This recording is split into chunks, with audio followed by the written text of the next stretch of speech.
अस्सलाम वालेकुम। हमारा कोर्स है mechanical 333 refrigeration and air conditioning. Under the heading of this course we are going to learn different aspects and different terminologies associated with refrigeration and air conditioning. The books we are going to follow, that is Principles of Refrigeration by Dosset, R.J. and Refrigeration and Air Conditioning by Stoker and Jones. Let's start with the basics. What is difference between refrigeration and air conditioning? थोड़ा सा अगर हम इसको देखें, refrigeration और air conditioning both are the cooling processes. At the end हमारे पास purpose क्या है? कूलिंग प्रोवाइड करना, टेम्परेचर ड्रॉप करना। बट एयर कंडीशनिंग के अंदर हमारे पास एक सेपरेट रिक्वायरमेंट आती है और उस रिक्वायरमेंट को हम क्या कहते हैं? That is the thermal comfort. This is known as the thermal. तो कूलिंग के साथ साथ जब हम थर्मल कंफर्ट की बात करते हैं तो उसको हम क्या कहते हैं? This is known as the air conditioning. और सिंपल प्रोसेस ऑफ कूलिंग जो है, और the extraction of heat from a body or the object whose temperature is already lower than the temperature of its surrounding, this is known as the refrigeration. अच्छा, अब thermal comfort की अगर हम बात करें, so what is the thermal comfort? Basically human body का जो एक स्पेसिफिक टेम्परेचर होता है, जब हम ह्यूमन बॉडी को उस टेम्परेचर पे हम मेंटेन कर देते हैं, जैसा कि हमारे पास जो temperature that is approximately 37 degree Celsius, तो वो हमारे पास जो this is known as the thermal comfort. So the core temperature of the human body to be required to 37 degrees Celsius, this is known as the thermal comfort. हमारे पास comfort conditions exist करती हैं. उन comfort condition के अंदर हमारे पास क्या आता है? सबसे पहले आता है फर्स्ट वन जो होता है that is the operative temperature. Second हमारे पास क्या आता है? That is the humidity. और थर्ड वन हमारे पास जो इम्पॉर्टेंट एस्पेक्ट होता है थर्मल कंफर्ट का, date is the average air velocity. अब ये पैरामीटर किस रेंज में लाई करते हैं? जो हमारा ऑपरेटिव टेम्परेचर है, it should be 20 to 25 degree Celsius. Humidity level जो है, it should due point temperature जो है, बेसिकली ह्यूमिडिटी लेवल हम ये कहते हैं with the help of due point temperature. So due point temperature of 2 to 17 degree Celsius. और जो हमारे पास एवरेज एयर वेलोसिटी होनी चाहिए, इट शुड बी 0.15 से लेके 0.25 मीटर पर सेकेंड तक होनी चाहिए. So if these condition to be maintain, तो हम क्या कहेंगे? हमारे पास जो थर्मल कंफर्ट है वो हमने मेंटेन कर ली. अब ये कंडीशंस जो हैं वो वेरी करती हैं सम मटीरियल्स के बेस के ऊपर. हमारे पास जो रूम है उसकी मटीरियल कंडीशंस के ऊपर आ जाता है, या स्पेस टू स्पेस हमारे पास इसमें कुछ सम हाउ चेंज आता है, पर अकॉर्डिंग टू स्टैंडर्ड हम इसी रेंज के अंदर जो है वो लाई करते हैं. सो हमने कंडीशन स्पेस, वो स्पेस है जहाँ पे थर्मल कंफर्ट डिवेलप हो जाता है. This is known as the condition space. So air conditioning is a process of treating the air to control simultaneously its temperature, humidity, cleanliness and distribution in order to meet the comfort requirement of the occupant. This is known as the air conditioning, and this is the basic difference between refrigeration and air conditioning. There are many application जो कि हमारे पास refrigeration की भी हैं, air conditioning की भी हैं. अगर हम रेफ्रिजरेशन की बात करें, इंडस्ट्रियल लेवल पे हम रेफ्रिजरेशन को यूज़ कर रहे हैं, फूड प्रिजर्वेशन के लिए यूज़ हो रही है, केमिकल प्रोसेसिंग के लिए यूज़ हो रही है.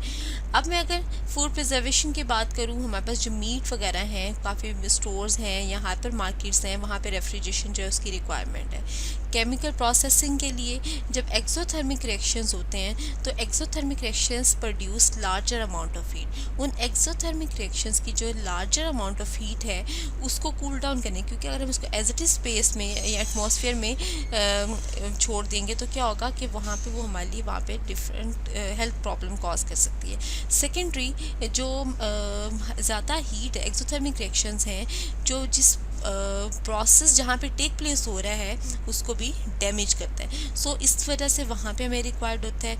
इसी तरह एयर कंडीशनिंग जो है, डिफरेंट इंडस्ट्रीज़ हैं, डिफरेंट हमारे पास स्पेस है जहाँ पे एयर कंडीशनिंग की रिक्वायरमेंट आती है. Air conditioning doesn't mean cooling. Air conditioning is basically adding और एक्सट्रैक्टिंग द हीट। अगर हम हीटिंग प्रोवाइड करें तो उस केस में हमें वहाँ पे ह्यूमिडिफिकेशन भी साथ प्रोवाइड करनी पड़ेगी। हीटिंग से बेसिकली क्या है, वहाँ से मॉइस्चर कंटेंट को डिक्रीज़ करता है। मॉइस्चर कंटेंट डिक्रीज़ होने की वजह से कंफर्ट लेवल से बिलो आ जाता है। तो हम इसको किस तरह ओवरकम करते हैं, बाय ह्यूमिडिफाइंग द एयर। इसी तरह अगर हम कूलिंग प्रोवाइड करें तो उस केस में क्या, साथ में कूलिंग की वजह से मॉइस्चर कंटेंट वहाँ ज़्यादा हो जाता है, तो हमें एयर को साथ में डी भी करना पड़ता है। So it depends on the requirement कि in which process we are going to use. So first we will recall some basic definitions associated with these processes. Basically we have four type of processes: isobaric processes, isovolumetric और isochoric भी कहते हैं, isothermal processes and the adiabatic process. Isobaric हमारे पास वो process हैं जब pressure हम constant रखते हैं तो वॉल्यूम में जो चेंज आता है, लेट्स से नीचे प्रेशर हमारे पास क्या आता है, ये वॉल्यूम है 0, अब यहाँ पे आता है तो 10 हो गया, लेकिन प्रेशर हमने क्या किया, लेट्स से 1 atm कहते हैं, तो 1 atm के ऊपर हमने कांस्टेंट रखते हैं। तो दिस टाइप जो प्रोसेसेस हैं, this type of process are known as the isobaric processes. The next one आता है आइसोवॉल्यूमेट्रिक, और इसको हम आइसोकोहरिक भी कहते हैं। इसमें क्या है, हमारे पास वर्क वॉल्यूम क्या होना चाहिए, इट शुड बी कांस्टेंट। हमें पता है वर्क डन किसके इक्वल होता है, pressure into change in volume. Whenever there is change in volume there is some amount of work done. अगर वॉल्यूम में चेंज नहीं आएगा तो वर्क डन इस केस में क्या हो जाएगा, 0 हो जाएगा। Third one are the isothermal processes. Iso mean same and thermal mean heat. अगर हमारे पास टेम्परेचर कांस्टेंट है तो प्रोसेसेस क्या होंगे, आइसोथर्मल होंगे। अब टेम्परेचर कांस्टेंट होने का क्या मतलब है कि उसकी काइनेटिक एनर्जी में चेंज नहीं आ रहा। If there is no change in kinetic energy तो इंटरनल एनर्जी जो होगी वो 0 हो जाएगी। सो द गैस को हम क्या कहेंगे, that will be the ideal gases. अगर हम लो प्रेशर के ऊपर या कांस्टेंट टेम्परेचर के ऊपर जब हम गैस की बात करते हैं तो वो हमारे पास क्या होती हैं, आइडियल गैसेस हम उनको टर्म करते हैं। Last one are the adiabatic processes. Adiabatic processes में अब हमारे पास क्या, कि हम बॉडी को कम्प्लीटली इंसुलेट कर देते हैं। Within the body there is change in temperature but there is no interaction with outside surrounding. तो हमारे पास क्या होता है, हीट चेंज जो है डेट इज कॉन्स्टेंट। तो such processes are known as the adiabatic processes. So these are the some basic definition of the processes. अच्छा, अब हम बात करें हमारे पास एयर कंडीशनिंग या रेफ्रिजरेशन के अंदर basically it is the comparison. हम स्टार्ट करते हैं 3 डिफरेंट डिवाइसेस का, हीट इंजन है, रेफ्रिजरेटर है और हीट पंप है। अच्छा, अगर देखा जाए हम इसको बहुत बेसिक से अगर एनालिसिस देखें तो हमारे पास तीनों डिवाइसेस हैं। There is one hot body and one cold body. In between हमारे पास इंजन है, रेफ्रिजरेटर है और हीट पंप है। बट हमारे पास तीनों के अंदर डिज़ायर्ड इफेक्ट डिफरेंट है। जो वर्ड हम यूज़ करते हैं that is the desired effect. हमारे पास तीनों डिवाइसेस के अंदर जो डिज़ायर्ड इफेक्ट है दैट इज़ डिफरेंट। अच्छा, अगर मैं हीट इंजन की बात करूँ सबसे पहले, तो हीट इंजन में बेसिकली क्या है, हमारे पास एक हॉट बॉडी रेजर्वायर है और एक कोल्ड बॉडी रेजर्वायर है। T2 ग्रेटर है T1 से। T2 हीट बॉडी एब्जॉर्ब करेगी at from the high body hot body reservoir से, टेम्परेचर एब्जॉर्ब करेगी, यहाँ से इसके हीट कंटेंट्स जो हैं बेसिकली वो इंक्रीज़ होंगे। हीट कंटेंट्स इंक्रीज़ होने की वजह से कुछ वर्क डन होगा। जो remaining energy after the work done उसका टेम्परेचर जो है या Q2 एनर्जी जो है with the lower temperature T1 के साथ वो कहाँ पे चली जाएगी, हम उसको एग्जॉस्ट कर देंगे into the cold body reservoir. अब जो T1 होगा that is greater than the atmospheric temperature, still it is higher than the atmospheric temperature. अब हीट इंजन के अंदर बेसिकली हमारा डिज़ायर्ड इफेक्ट क्या था, that is the work output. We will get some work output because the heat is moving from high body temperature reservoir to the lower body temperature reservoir, so we will get some work output. तो हमारे पास अगर हम इसको simply define करें efficiency को, तो efficiency हमारे पास क्या होती है, that is the work output over work input. तो आउटपुट इस केस में हमारे पास क्या आ गया, this is the work output. Input हमने क्या दिए, this is the Q1 is the input. तो W ओवर Q1 और W जो है according to first law of thermodynamics we can write is as W is equals to delta Q plus U। अब क्योंकि यहाँ पे साइक्लिक प्रोसेस है, change in internal energy equal to 0 है, तो W इज इक्वल टू किसके आ जाएगा, delta Q के। तो डेल्टा Q हमारे पास क्या आ जाएगा, Q hot minus Q cold divided by Q hot. कहते हैं कि हमारे पास it would be ideal if all the supplied energy was transferred into the work. Unfortunately no such transformation processes exist. हमारे पास ऐसा कोई भी इंजन नहीं है जो कि 100% एनर्जी जो है उसको कन्वर्ट करे वर्क में। There are some losses.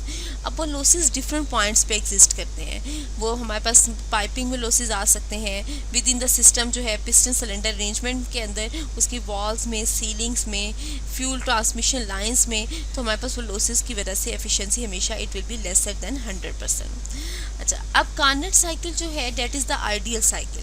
जब भी हम कोई साइकिल डिफाइन करते हैं तो हमारे पास सबसे पहले एक आइडियल साइकिल होता है, डेट इज़ रिप्रेजेंटेड बाय सादी कार्नेट। अब वो क्या कहता है कि we have one hot temperature reservoir, one cold temperature reservoir. अब उसने वर्ड यूज़ किया यहाँ पर रेजरवायर का यूज़ करता है। वो रेजरवायर हम वर्ड इसलिए लेते हैं, if we add some amount of heat और if we extract some amount of heat there is no change in temperature. अगर टेम्परेचर में चेंज नहीं आएगा तो processes are assume to be the isothermal. अब इसके अंदर क्या होता है, कार्नेट कहते हैं देयर आर फोर प्रोसेसेस में हमारे पास 2 are the isothermal processes and 2 are the isentropic process. 1 to 2 and 3 to 4 हमारे पास क्या है, आइसोथर्मल है, और 2 to 3 एंड 1 to 4 हमारे पास क्या है, डेट इज द आइसेंट्रोपिक। तो 2 हमारे पास आइसोथर्मल प्रोसेसेस हैं, 2 आइसेंट्रोपिक प्रोसेस हैं। अब किस तरह एग्जिस्ट करते हैं, बॉडी जो है hot temperature reservoir temperature T1 से हीट लेगी, that is Q1, it is converted into work W। Low temperature heat is rejected into the cold reservoir T2। अब जब बॉडी ले रही है हीट T1 और रिजेक्ट कर रही है Q2 एट T2 के ऊपर, तो क्योंकि रेजरवायर है तो अब कुछ अमाउंट ऑफ हीट अगर हम एब्जॉर्ब करते हैं या रिजेक्ट करते हैं तो टेम्परेचर में चेंज नहीं आएगा। It means 1 to 2 that is the heat addition process and 3 to 4 that is the heat rejection process, both are the isothermal processes. अब नेक्स्ट हम बात करते हैं 2 to 3 एंड 1 to 4। अब जब बॉडी 2 से हीट लेने के बाद कुछ वर्क डन करेगी, date is the isentropic expansion. 2 to 3 तो 2 to 3 हमारे पास क्या है, that is the isentropic expansion. इसी तरह रिजेक्ट करने के बाद जब सिस्टम दोबारा से हाई टेम्परेचर रेजरवायर की तरफ मूव करेगा 4 to 1 date is the compression. तो उस केस में अगेन बॉडी जो है हमारे पास प्रोसेस जो होगा that is the isentropic processes. इसी तरह this is the PV diagram, 1 to 2, 2 to 3, 3 to 4 and 4 to 1। This is the complete Carnot cycle. अब जब भी हमारे पास टेम्परेचर डिफरेंस एग्जिस्ट करता है तो वहाँ पे कुछ ना कुछ मोटिव पावर जो है वो प्रोड्यूस होती है। This is the conclusion that is derived from the Carnot cycle. और secondly this is the statement of the second law of thermodynamics. Carnot का जो कॉन्सेप्ट था वो एज्यूम करता है कि हीट जो है लाइक फ्लूइड है, कि कुछ अमाउंट ऑफ फ्लूइड इन हो रही है और आउट हो रही है, जो ट्रांसफरिंग ऑफ हीट की वो बात नहीं करता। इस वजह से हमारे पास यहाँ पे कार्नेट साइकिल जो है वो फेल हो जाता है। हाँ, बट जो उसका सेकेंड लॉ ऑफ थर्मोडायनामिक्स की एक स्टेटमेंट जो है it can be derived from the Carnot cycle. तो एक हमारे पास एक प्रॉब्लम स्टेटमेंट है, लेट्स से अगर हमारे पास एक इनिशियल आइडियल कार्नेट इंजन है, उसकी एफिशिएंसी 50% है और वो एग्जॉस्ट टेम्परेचर जो है 20 पे ऊपर कर रहे हैं, तो अगर हम एग्जॉस्ट टेम्परेचर जो है वो डिक्रीज करते हैं -30 के ऊपर, what is the new efficiency. So simply Carnot efficiency हमारे पास क्या होती है, work output divided by input, और वर्क आउटपुट हमारे पास क्या आ जाता है, Q in minus Q out divided by Q in। और सिंपली हम Q को इन टर्म्स ऑफ टेम्परेचर अगर लिखें तो T in minus T out divided by T in, तो 1 minus T out over T in। This is the efficiency of Carnot. तो यहाँ से हमारे पास जो न्यू एफिशिएंसी आती है डेट इज़ 58.5%। तो इट मीन्स जैसे जैसे हम टेम्परेचर लोअर करते जा रहे हैं, एग्जॉस्ट हमारे पास जो एग्जॉस्ट का टेम्परेचर जितना कम होता जाएगा, व्हाट डज इट मीन कि हमने मैक्सिमम जो एनर्जी है जो हाई टेम्परेचर रेजरवायर से ली है उसको हमने किस में कन्वर्ट कर दिया है, वर्क में कन्वर्ट कर दिया है। So second law of thermodynamics क्या डिफाइन करता है, this is the directional law. Heat transfer can be made to transfer up for a gradient but not without the aid of the external energy. हम external energy के बगैर heat को कभी भी gradient high level के ऊपर move नहीं कर सकते। Heat can flow from a cold body to a hotter body by itself work has to be done in the process. उस केस में क्या होगा, कुछ ना कुछ वर्क डन भी हमारे पास प्रोड्यूस होगा। सो कार्नेट का जो थ्योरम है basically it is the definition of the second law of thermodynamics. अच्छा, अब हमारे पास अभी हमने कार्नेट साइकिल की बात की, कार्नेट हीट इंजन्स की बात की। अब हमारे पास आते हैं दो devices, one is the refrigerator and second one is the heat pump. अब अगर हम रेफ्रिजरेटर को देखें, again we have two body reservoir, one is the hot, second one is the cold. अब यहाँ पे हमारे पास in between this is the refrigeration space. अब इसमें क्या होता है, लेट्स से अज्यूम करते हैं कि ये हमारे पास रेफ्रिजरेटर का इनर कंपार्टमेंट है जहाँ पे आप लोगों ने अपना खाना जो है वो प्लेस किया। अब खाने का टेम्परेचर जो है वो ज़्यादा है, द पर्पस और द डिज़ायर्ड इफेक्ट क्या है हमारे पास रेफ्रिजरेटर के अंदर, हम इसको लिख सकते हैं कि that is the maximum heat absorption. जो डिजायर्ड इफेक्ट है in case of a refrigeration that it is the maximum heat absorption. So it is the exactly the opposite to the heat engine. Cycle जो है वो exactly हमारी क्या करेगी, reverse cycle में चलेगी। अच्छा, अब इसमें क्या होता है, खाना हमने इस फ्रिज में रखा, खाने का टेम्परेचर ज़्यादा था, अब रेफ्रिजरेंट आएगा, उस रेफ्रिजरेंट का टेम्परेचर ऑलरेडी लोअर होगा, बिलो होगा एटमॉस्फेयर से। अब वो क्या करेगा, इस फूड में से हीट को एक्सट्रैक्ट करेगा, हीट को एक्सट्रैक्ट करके फूड का टेम्परेचर हमने कम कर दिया। जितनी मैक्सिमम पॉसिबल हीट वो फूड से एक्सट्रैक्ट करेगा, this is our the desired effect, और उतना ज़्यादा हमारी एफिशिएंसी जो है वो ज़्यादा होगी। अच्छा, हीट एक्सट्रैक्ट करने के बाद क्योंकि हीट एब्जॉर्ब किया है तो वो रेफ्रिजरेंट कन्वर्ट हो जाएगा इनटू द लिक्विड फॉर्म। वो लिक्विड रेफ्रिजरेंट जो है उसके अंदर जो एक्स्ट्रा हीट है उसको मूव करवाएंगे हाई टेम्परेचर रिजर्वायर के ऊपर with the help of some external work that is W. अब ये एक्सटर्नल वर्क कैसे होगा, with the help of compressor. Black colour का एक जो बॉक्स पड़ा होता है फ्रिज की बैक साइड पे, दिस इज़ द कंप्रेसर। वो कंप्रेसर से हम उसका वर्क डन करवाएंगे, जो एक्स्ट्रा हीट होगी वो कहाँ पे रिजेक्ट करेगा, एग्जॉस्ट में इनटू द एटमॉस्फेयर। अब हमारे पास जो डिज़ायर्ड इफेक्ट हमने बात की that is the maximum heat absorption, this is known as the, इसको हम किस तरह करेक्टराइज करते हैं रेफ्रिजरेशन के अंदर, वो उसको हम करेक्टराइज करते हैं with the help of the COP। अच्छा, बिफोर कैलकुलेटिंग द COP मैं इसी के साथ पैरेलल दूसरी डिवाइस के ऊपर वर्क करती हूँ, date is the heat pump. Heat pump अगर हम देखें वो किस तरह का वर्क करते हैं, थोड़ा सा पीछे आ जाते हैं। अच्छा, अब यहाँ पे हमने डिज़ायर्ड इफेक्ट कर लिया Q2 मैक्सिमम हीट एब्जॉर्प्शन। अब हीट पम्प क्या है, जो हमने हीट एब्जॉर्ब की है उसका temperature still it is a very high temperature, उसका टेम्परेचर ज़्यादा होता है। तो इंस्टेड ऑफ वेस्टिंग हम उस हीट को क्या करते हैं, यूटिलाइज करते हैं फॉर द हीटिंग पर्पस। तो अगर हमारे पास Q1 डिज़ायर्ड इफेक्ट क्या हो कि हमने उसको यूज़ करना है एज अ हीटिंग पर्पस, तो उसको हम क्या कहेंगे, this will be the heat pump. और अगर हमने उसको एज अ कूलिंग यूज़ कर रहे हैं तो वो हमारे पास क्या हो जाएगा, रेफ्रिजरेटर हो जाएगा। सो बोथ आर, हमारे पास डिवाइसेस जो है रेफ्रिजरेटर और heat pump work on against the second law of thermodynamics, और दोनों को कुछ ना कुछ वर्क डन रिक्वायर्ड है, but the desired effect is different. So अब इस केस में जो एफिशिएंसी हम डिफाइन करते हैं that is the coefficient of performance. अब वो कोएफिशिएंट ऑफ परफॉर्मेंस हमारे पास क्या होता है, date determines the measure the performance of the heat pump of the refrigeration। अब हमारे पास COP को हम डिफाइन करते हैं that is the desired effect divided by work input. अब डिज़ायर्ड इफेक्ट अगर मैं रेफ्रिजरेटर के केस में बात करूं तो मेरे पास डिज़ायर्ड इफेक्ट क्या आ जाएगा, that is Q absorb divided by W in COP। और अगर मैं हीट पंप के केस में बात करूं तो डिज़ायर्ड इफेक्ट मेरे पास क्या आ जाएगा, COP, और डिज़ायर्ड इफेक्ट मेरे पास क्या, that is the Q rejected. जितनी ज़्यादा हाई टेम्परेचर के ऊपर हीट रिजेक्ट होगी उतना ज़्यादा हमारे पास हीटिंग का प्रोसेस होगा और उतना हीट पंप ज़्यादा एफिशिएंट होगा। Q rejected divided by W input. अच्छा, अब हम यहाँ से simply I can write W को मैं लिख सकती हूँ, यहाँ से अगर हम हीट एनालिसिस करें तो basically this is the Q2 और इस simply it is the Q absorbed plus ये भी इन हो रही है इस सिस्टम के अंदर, ये W भी इन हो रहा है इस सिस्टम के अंदर, WR, और आउट सिस्टम से क्या हो रहा है, दिस Q1 आउट हो रहा है और simply we call it is the Q rejected. और यहाँ पे स्लैश पी कर देते हैं। पंप के केस में पी और रेफ्रिजरेशन के केस में हमारे पास क्या आ जाएगा आर।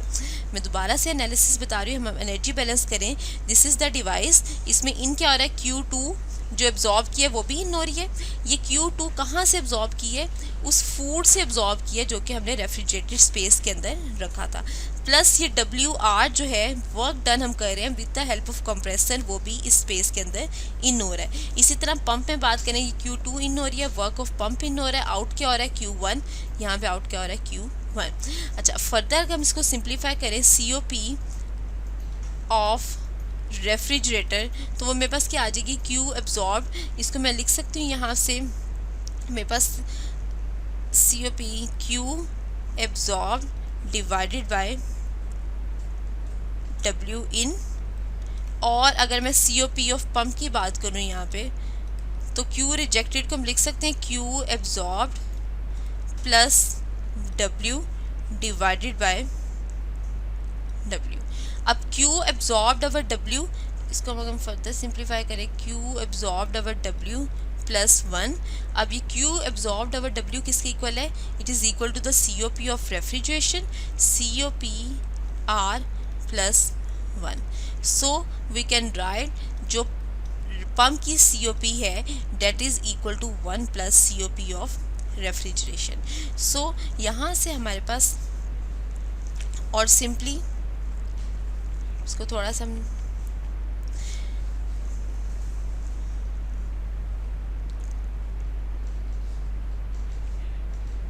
ये हमारे पास केयरफुल इकोनॉमिक एनालिसिस क्या बताता है कि हीट पंप की COP क्या, that is equal to COP of refrigeration plus pump. सो हमारे पास COP जो होगी रेफ्रिजरेशन की, that will be always greater than 1। हमारे पास इसकी एफिशिएंसी क्या होगी, ऑलवेज ग्रेटर देन 1। अच्छा, अब ये एफिशिएंसी हम इंक्रीज़ किस तरह कर सकते हैं, जितना ज़्यादा टेम्परेचर डिफरेंस कम होगा उतना ज़्यादा रेफ्रिजरेशन जो है वो एफिशिएंट होगा। This temperature difference T1 minus T2 जितना ज़्यादा कम होता जाएगा, रेफ्रिजरेशन जो है वो उतना ज़्यादा एफिशिएंट होता जाएगा। इसको हम थोड़ा सा यहाँ से भी देखते हैं। Basically it perform works on the reverse Carnot cycle, exactly वही प्रोसेस है उनको हम रिवर्स करते हैं। अच्छा, अब यहाँ पे देखें, सबसे पहले वही Q3 to 2 जो है वो हीट एडिशन का प्रोसेस हुआ। अब रेफ्रिजरेंट के अंदर, रेफ्रिजरेंट को बात करें हम, उसके अंदर 2 to 1 उसके 3 to 4 उसने कंप्रेस किया, 4 to 1 कंडेंसर लगा हुआ था, कंडेंसर में हीट रिजेक्ट हुई, और 1 to 2 यहाँ पे एक्सपेंशन वेल्व लगा हुआ था, तो एक्सपेंशन का प्रोसेस हुआ और दोबारा से उसको जो रेफ्रिजरेंट था उसको सबकूल करके उसने हीट 2 पॉइंट पे आया, उसने 2 पॉइंट पे अगेन हीट ली, और ये प्रोसेस जो है वो कंटिन्यू रहेगा। अगेन हमारे पास 2 आइसोथर्मल प्रोसेसेस हैं, 2 आइसेंट्रोपिक प्रोसेसेस हैं की हम बात करते हैं। कार्नेट साइकिल वो कहते हैं does reverse the directions of the heat and work in friction. A refrigerator at the heat pump that operates on the reverse Carnot cycle is called the Carnot refrigerator और the Carnot heat pump. The reversed Carnot cycle is the most efficient refrigeration cycle operating between the two specified temperature levels. It has the highest theoretical COP. Actually, this cycle does not exist. We just assume it as a reference cycle to define the other cycles for the refrigeration and the heat pump. Heat pump क्या है हमारे पास, during the analysis of the refrigeration process notice that the more energy is rejected at high temperature then it is required to dry the refrigerator. So if the temperature during the rejection process is sufficiently high, perhaps the heat transfer during rejection could be used in the warming process. तो वही जो heat rejection है उसको हम use कर सकते हैं as a warming process. That this energy transfer is greater than the energy required to drive the plant presents an attractive idea by the Lord Kelvin, and this जो idea this is known as the heat pump.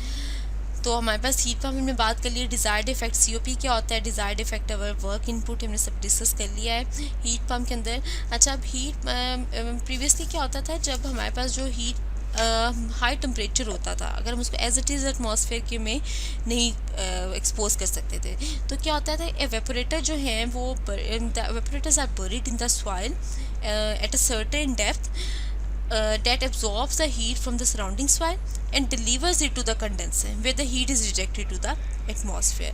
तो इस तरह इस process को जो है हमने जो machines जो हैं commercial जो हैं have been manufactured using this process.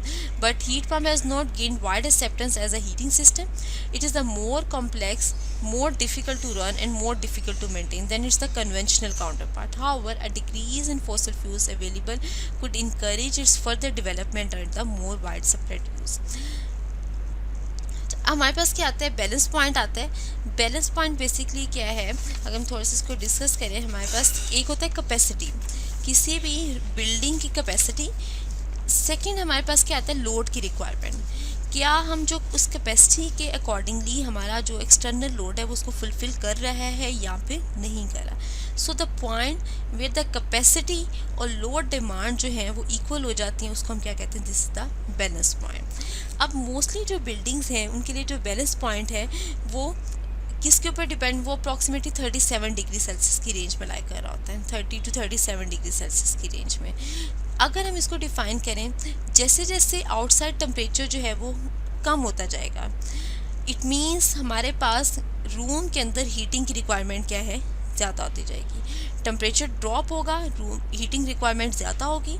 It means heat pump has harder time absorbing the heat, reducing the amount it can bring into the home.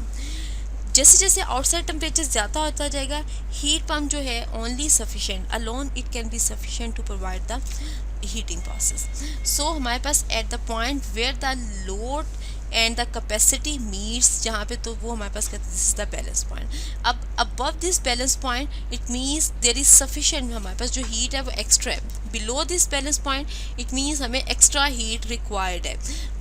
वो एक्स्ट्रा हीट कहाँ से आ सकती है, it can comes from the supplemental heat और it can comes from the auxiliary heat. अब ये supplemental heat और ऑक्सिलरी हीट्स क्या होती हैं, बेसिकली सप्लीमेंटल हीट क्या है, हम इंस्टेंट कि हम पूरा का पूरा घर को जो है हीटिंग प्रोसेस में यूटिलाइज करें, हम क्या करते हैं, स्पेसिफिक रूम जहाँ पे हमारी रिक्वायरमेंट है उसको हम हीट अप करते हैं. So to meet the increasing cost criteria, what we have to do, instead of heating the whole or the entire home, only the specific areas are heated while the rest of the house remain cool. This is known as the supplemental heat. While the auxiliary heating is different. Auxiliary heating is the extra source that we have to provide in case हमारे पास जो हमारा main source है उसमें कोई fall आता है, तो हम उस केस में क्या यूज़ करते हैं, ऑक्सिलरी हीटिंग सोर्स यूज़ करते हैं. तो कहते हैं कि at ambient temperature above the balance point heat pump will provide too much heat. At temperature below the balance point supplemental heating will be necessary. तो फिर उस केस में हम किसको प्रेफर करते हैं, सप्लीमेंट्री हीट को जो है वो यूज़ कर सकते हैं. अदर जो हमारे पास होते हैं ऑक्सिलरी हीटिंग सोर्स भी हम यूज़ कर सकते हैं इन केस अगर हमारे पास जो हीट पंप है उसके अंदर कोई फॉल आता है या कोई एरर आता है, तो उस केस में हम ऑक्सिलरी सिस्टम्स को जो है वो यूटिलाइज कर सकते हैं.